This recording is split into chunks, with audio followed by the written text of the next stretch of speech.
I don't know how many times I gotta tell you guys this, but if you have a short film that you're thinking about doing or you're currently working on, do it.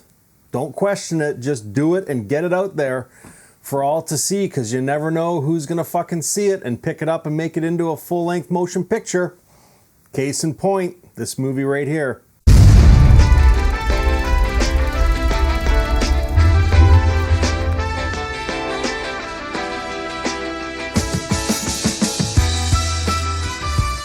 Welcome to Happywax TV. So tonight we're talking about a movie called Come Play.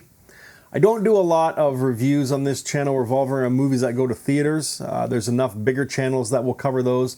But I did have quite a few of you ask me if I could talk about this movie and give my opinion on it. So I will. I don't know if that, if you're deciding on what I say to go see it or not, but I will say right off the hop, this movie is definitely worth going to see. Yes, it does have its faults, but there's a lot of good that comes with this movie too. And most notably, as far as good coming with this movie, is for anyone, and I've said this way back on my old channel before it got taken down, if you have a short film that you're either thinking about doing or you're working on currently, just do it. Do it and get it out there. Don't worry about if it's like, a massive budgeted short film, or just get it out there, make it as best to your ability and get it out there for people to see, because that's exactly what happened with this movie. I'm not going to go through the list of movies like I have in the past that have gotten picked up as a short film and got picked up as made into a feature-length film, but that's what happened. In 2017, this movie was called Larry.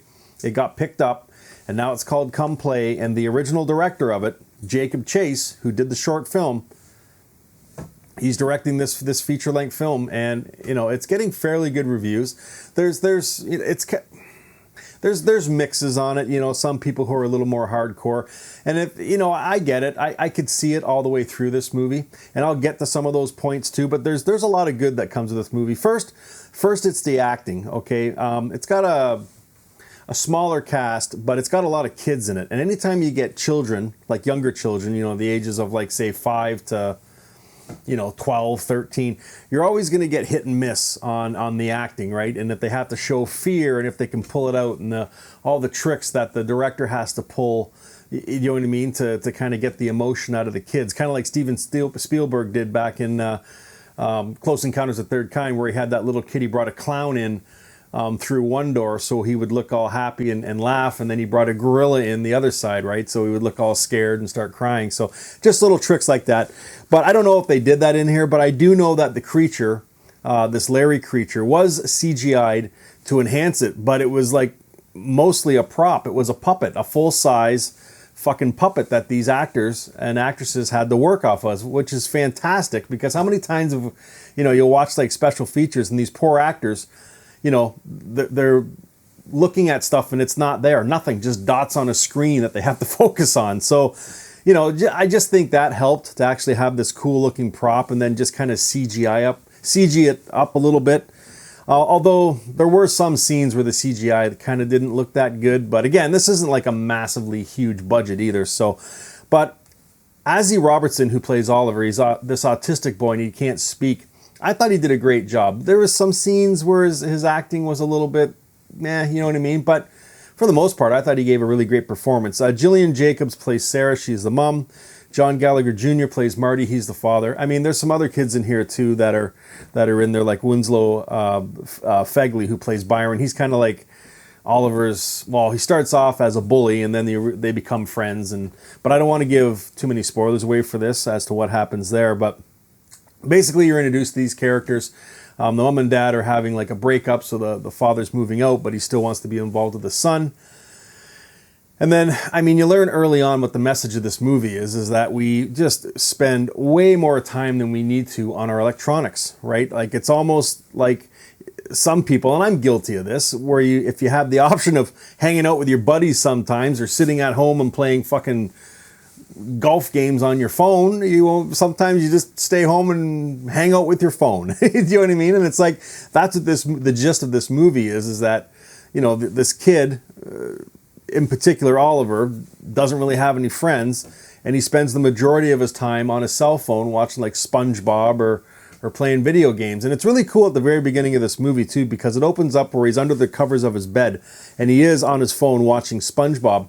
And he's looking at the screen watching the cartoon, and then it flashes into the phone, the screen of the phone, through the SpongeBob cartoon, where this Larry character is watching Oliver watch the cartoon. And it's cool, man. Like there are a lot of really cool shots and scenes in this movie. And basically what it is this Larry monster starts sending out this nursery rhyme called Misunderstood Monsters, right? And it's kind of his story and why he exists. That's pretty much all the background we get on him, although I'm going to get into that too, because there is some stupid that comes along with this movie. But, you know, that's what he's here for, is to take Oliver because he sees that he's lonely. You know what I mean? And he wants a friend. This Larry character wants a friend, and he's coming for Oliver, and he's going to take him back into his dimension. That's the first act. We learn about that. And, you know, and then the second and third act is the parents, you know, trying to protect him from this creature, trying to get him. There's more to it, but I don't want to give spoilers away. But I'll tell you one thing. The one thing I really did like about this movie, and there was quite a few things, but the one thing that really stuck out, and I rolled my eyes at the beginning because I thought, oh fuck, here, do not do this again. But how many movies have we seen where one parent sees the creature eventually? Okay, the kid always sees the creature. You know what I mean? When the creature's coming for him. But how many movies have we seen where either both parents or just one parent don't believe that, you know, what this kid is actually seeing, and then there's the conflict between the two parents, right?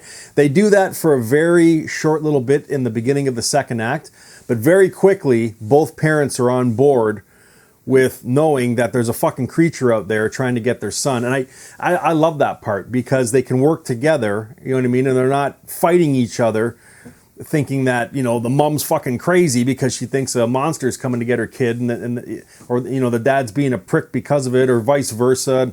Movies like that, I just can't stand. You know what I mean? So I did appreciate the fact that both of them got on board fairly quickly, and they worked together to, you know, to try and save their son.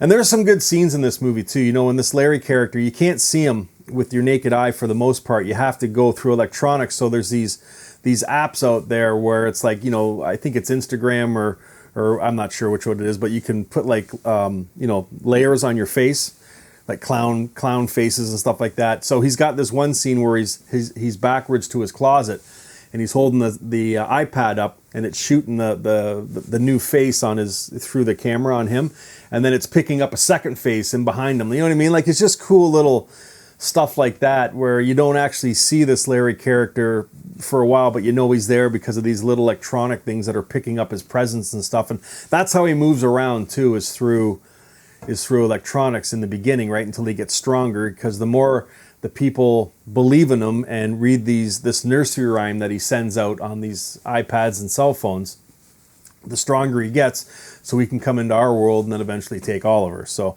I don't really want to give any spoilers beyond that, but there's some good scares in this movie. There's some creepiness too. There's one scene in a parking lot where the dad works, where this kiosk, and it's dimly lit and it's pretty much empty, and it's a windy night, and it's funny because he brings Oliver to work with them, and they're just kind of doing their thing, hanging out, you know, playing iPad and stuff and whatever, when there's no cars in the parking lot.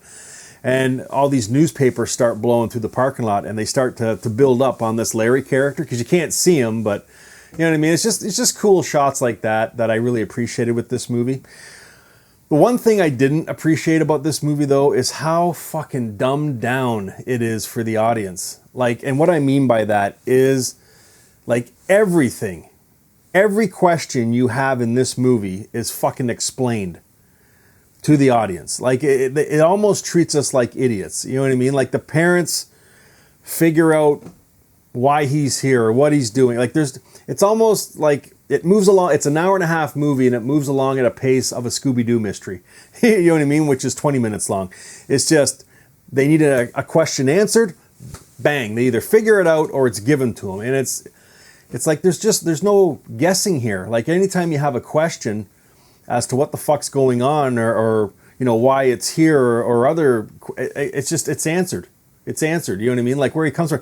And it's some of the writing too was a little silly too. Like, there's one scene where I just looked over at my son, I just shook my head because he was laughing at it too, where Sarah is explaining to Marty, the husband there, that when she first initially sees this or comes in contact with this creature, all the lights flicker.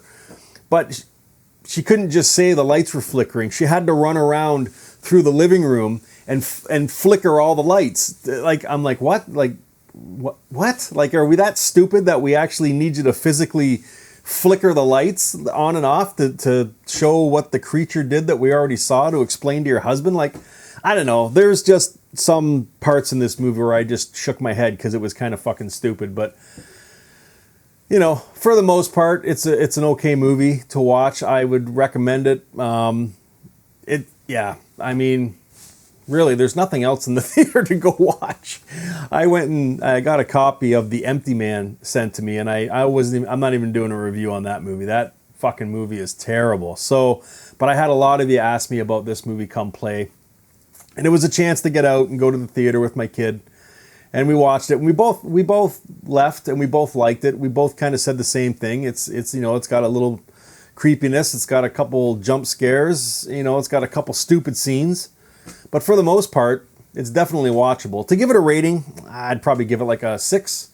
You know what I mean? Like, it's definitely worth the watch, but you're not going to be wowed by it. And you'll probably see it once and then never watch it again. But you know, if it's Tuesday night, cheap movie night, and you want to take your date or just go out with your buddies, I would say go see this movie. You'll get a, you know, it's a good time when you're watching it, and there is some creepiness, and the acting for the most part is fairly good.